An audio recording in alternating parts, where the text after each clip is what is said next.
I was walking down the street just the other day, thinking about you and me, and on how we play. Bonjour et bienvenue dans cette deuxième émission de Mon Avis Geek. Donc comme je vous l'ai dit lors de l'épisode précédent, cette émission sera consacrée à un comics, et à un comics plus précisément de l'univers Marvel. Alors Marvel, qu'est-ce que c'est? Marvel en fait c'est une boîte d'édition, enfin une maison d'édition qui avant s'appelait Tiny Comics quand elle a été créée en 1939, puis Atlas. C'était donc une maison d'édition américaine de bande dessinée. Et comme il en existe plein d'autres, dont DC Universe, dont DC, pardon, Detective Comics pour ceux qui connaissent. Mais Marvel, c'est pas non plus que le nom en fait de l'éditeur, c'est aussi le nom de l'univers en fait dans lequel les personnages de Marvel évoluent en fait. Parce que chaque personnage connu, héros, Captain America, Spider-Man et ainsi de suite, qui ont leurs propres comics qui sont dans ce format-là, qui se vendent dans ce format-là aux États-Unis en fait, et en France aussi dans les kiosques ou les librairies spécialisées où en fait vous suivez les séries dont les séries dont vous voulez et qui ont plusieurs histoires à l'intérieur, et en fait à chaque mois vous avez la suite là par exemple des 4 histoires qui sont publiées dans X-Men Universe. Donc, le comics dont je vais vous parler, c'est Civil War. En fait, Civil War a été publié en 2006, ou environ vers 2006 aux États-Unis, puis en 2007 en France. Les 3 premiers volumes se sont suivis assez rapidement, et puis après, avec le succès qu'a eu Civil War, ils ont lancé une sorte de second arc, on va dire. Donc le pitch de Civil War, qu'est-ce que c'est? Ah oui, donc déjà, concernant les volumes en France, ils sont sortis dans différentes versions, mais la version qui est restée, on va dire, qui est encore disponible et qui est restée, c'est cette version-là. C'est du hardcover, c'est-à-dire que c'est de la couverture rigide. C'est assez épais comme bouquin, vous pouvez le voir. Oui, les termes qui seront souvent utilisés pour parler de comics, ça sera donc les hardcovers pour parler des comics comme ça, les singles pour parler de singles ou mensuels pour parler de ce genre de comics souples et très fins qui se vendent, qui sortent tous les mois. Et les soft covers, c'est les comics comme ça, c'est souvent des histoires complètes, un peu comme dans les hardcovers, sauf que la couverture est souple. Et souvent ils sont un peu plus petits que les Deluxe, mais c'est pas toujours le cas. Par exemple, celui-là est sorti en hardcover et à peu de choses près a le même contenu, à quelques pages près peut-être. Donc Civil War, qu'est-ce que ça raconte? Civil War, ça découle en fait d'événements qui se sont passés lors d'autres comics de l'univers Marvel. C'est un crossover en fait, Civil War, c'est-à-dire que plein d'héros Marvel ou d'ennemis Marvel se retrouvent dans cette même histoire.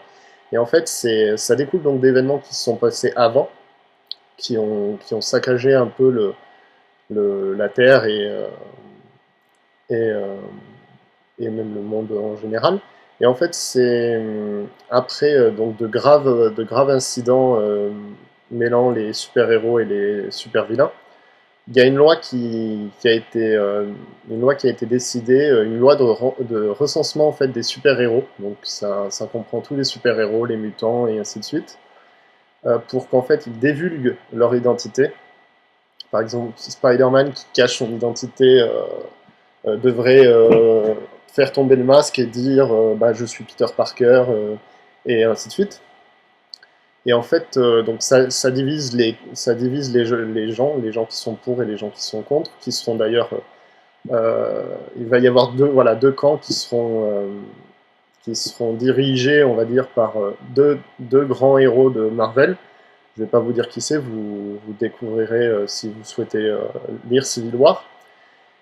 Et donc voilà, il y aura un camp qui sera favorable parce qu'ils, par conviction, ils trouveront que même les super-héros ont des comptes à rendre et donc une identité secrète, c'est pas raisonnable et ainsi de suite. Ou certains super-vilains qui voudront en divulguant leur identité ou en se rangeant dans ce côté-là.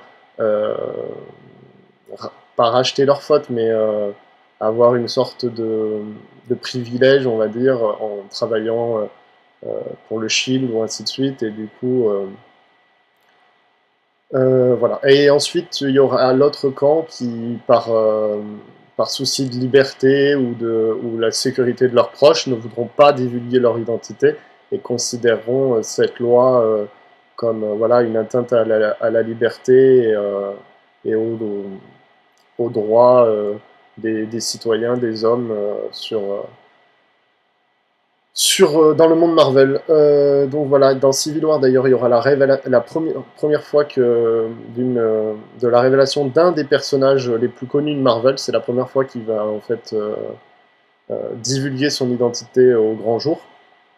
Donc maintenant, je vais vous montrer un peu donc le contenu, parce que c'est bien beau d'en parler. Mais... donc voilà, le premier, faut savoir aussi que en fait les comics, contrairement au manga, sont souvent écrits et dessinés par différentes personnes, parce que comme je viens de vous le dire, ça sort dans des petits magazines comme ça. Et en fait, Civil War, pour le suivre, il fallait pas toujours acheter le même comics. C'est-à-dire, il y avait une partie, par exemple, vous prenez le premier Civil War, il y avait une partie dans un magazine qui s'appelait Civil War, une autre partie qui pouvait être, par exemple, dans les New Avengers, une autre qui pouvait être dans les mensuels de Captain America. Et du coup, pas forcément les mêmes auteurs, pas les mêmes scénaristes, pas forcément les mêmes dessinateurs. Donc du coup, par exemple, dans ce premier tome, au scénario, on a du Mark Millar, très très très bon scénariste d'ailleurs, puis du Brian Bendis, pareil, qui est un des grands noms du comics. Et au dessin, on a du Steve McNiven, qu'est-ce qu'il y a d'autre comme Lenny Liu, enfin, on a vraiment je vous montre un peu, on a vraiment, voilà, ça se divise comme ça en fait en chapitres. La première chapitre qui s'appelle Civil War et les deux autres, et l'autre Les Nouveaux Vengeurs. Donc du coup, vous voyez, il y a quand même pas mal de gens qui ont bossé dessus.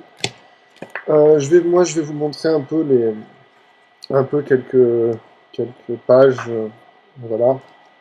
Je vais vous montrer quand même la qualité graphique du titre. Mais voilà, quand même dans du très très très très très très bon comics. Graphiquement, voilà, c'est pas toujours dessiné par les mêmes personnes, mais graphiquement, ça reste quand même très très souvent de très très bonne qualité.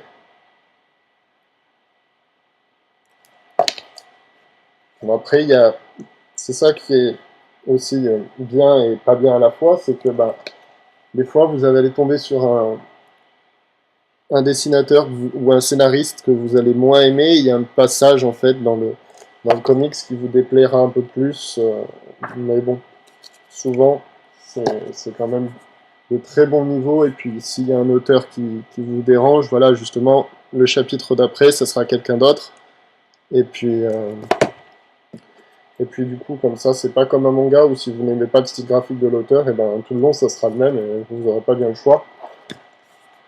Là, ça change régulièrement, en fait. Pas trop dans le premier tome, mais il y a dans le premier volume, mais dans les prochains, des fois, il y a un peu plus de monde qui travaille dessus. Et toutes les 10 pages, on change d'artiste, en fait. Par exemple, dans le tome 2, c'est pareil, c'est plus ou moins en deux parties, la partie Spider-Man et la partie Wolverine. Vous voyez, par exemple, là, les premiers chapitres étaient dans Amazing Spider-Man, ainsi que les suivants dans Wolverine. Alors là, on a du Straczynski au scénario, qui a beaucoup bossé sur Spider-Man et qui a fait des trucs géniaux. On a du Mark Guggenheim pour Wolverine, avec du Humberto Ramos au dessin. Humberto Ramos qui a un style très très particulier, mais personnellement que j'adore. Je vais vous montrer un peu. Donc là, vous avez du Garnet. Hop. Voilà. J'essaye de ne pas vous montrer des pages qui spoilent trop. Et là, voilà, vous avez du Ramos. Donc c'est un style très très particulier, mais moi, personnellement, je trouve ça très très très très beau. Je vais vous montrer quelques pages supplémentaires. Voilà.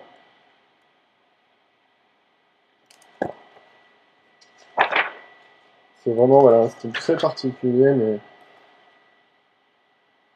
c'est vraiment très classe. Donc voilà, globalement, je vais pas vous montrer toutes les pages non plus. Je vais passer au troisième tome. Alors là, il y a un peu plus de monde qui ont travaillé dessus. Du coup, on a du Engage sur le scénario, on a du On sur le dessin pour la première partie, du Brubaker encore sur le scénario, du Epstein et du Perkins au dessin, du M. Bendis au scénario, qui est un très très très bon scénariste. On a du Lin Liu au dessin, du John Romita Jr., du David Finch, du Cassidy, je sais pas comment ça se prononce. Donc voilà, je vais essayer de vous en montrer encore un petit peu. Alors,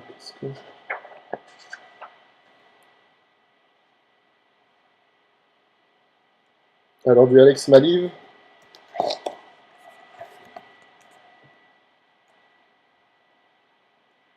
Un style très particulier, mais très, très réussi. On a quoi d'autre dans celui-là? Du Lin Liu.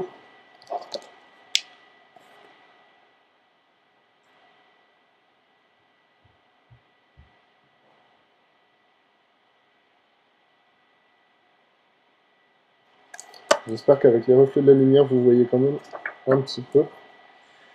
Du Finch, très détaillé.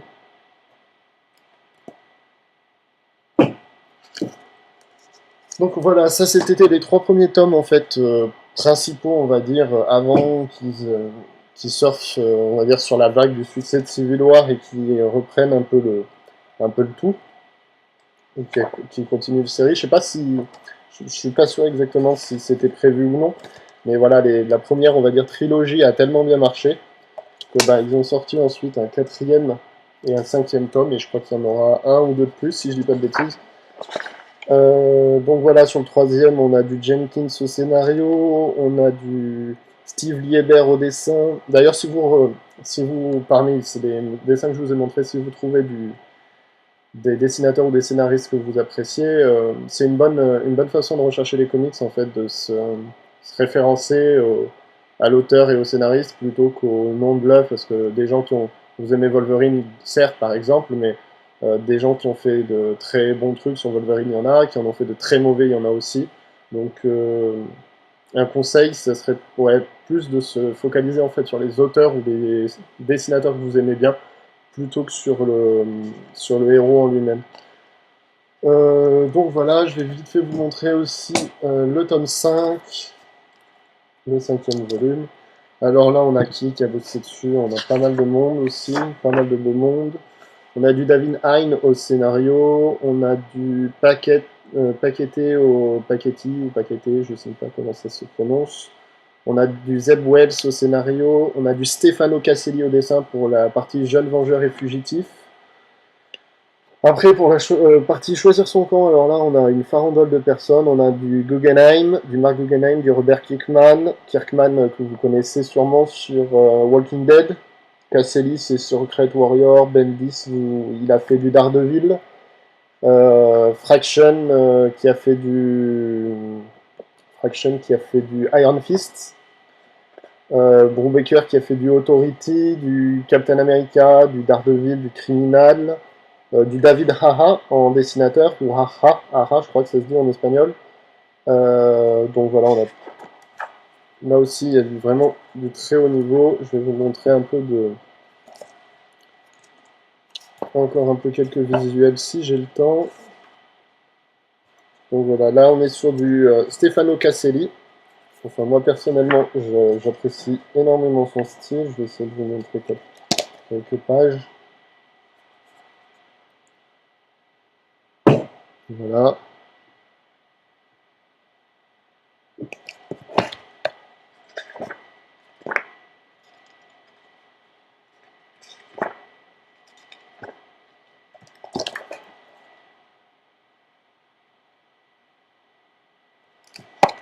Ensuite, qu'est-ce que je peux vous montrer encore?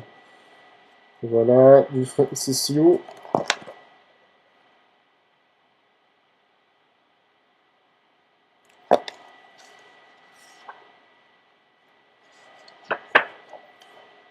du David Haha.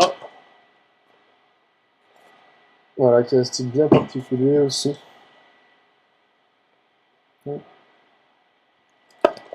je vais essayer de faire vite parce qu'il ne doit plus me rester beaucoup de temps pour vous montrer d'autres choses. Je vais vous montrer un peu de... Voilà, là c'est du Sylvestri.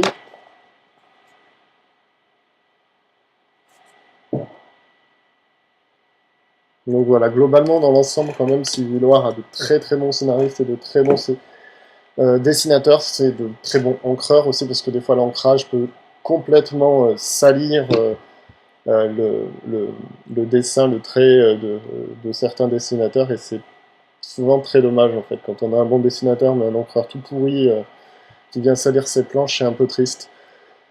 Donc voilà, je vous ai un peu parlé du scénario, du style graphique et des scénaristes qui ont bossé dessus. Donc voilà, Civil War, si vous connaissez pas trop l'univers Marvel ou si justement vous voulez vous y attaquer, je pense que c'est une très bonne œuvre pour commencer parce que bah, malgré qu'il y ait beaucoup de personnages, en fait, on vous demande pas des connaissances, on ne vous demande pas de connaître les personnages pour comprendre l'histoire. Et voilà, donc c'est un très très très bon comics, je le recommande. Bon, les volumes, c'est un peu cher. Moi, au départ, quand j'ai commencé à m'acheter du comics de ce style-là, c'est environ 28-30 euros. Donc, ça paraît un peu cher, par exemple, là, par rapport à du manga, si vous êtes habitué à acheter des mangas à 7 euros environ. Mais bon, déjà, c'est tout en couleur, donc ça explique aussi un peu le prix. Et en termes d'heures de lecture, ça n'a rien à voir. Pour lire un comics de ce gabarit-là, ça vous prendra un temps fou et voilà, c'est vraiment très très bonne chose. Ça coûte un peu cher, mais c'est un bon investissement. Voilà, donc cette émission est maintenant terminée. La prochaine fois, on parlera sûrement série TV. Je vais voir de quelle série je vais parler, mais je pense que ça sera sur les séries. Donc voilà, bonne journée à vous et à la prochaine.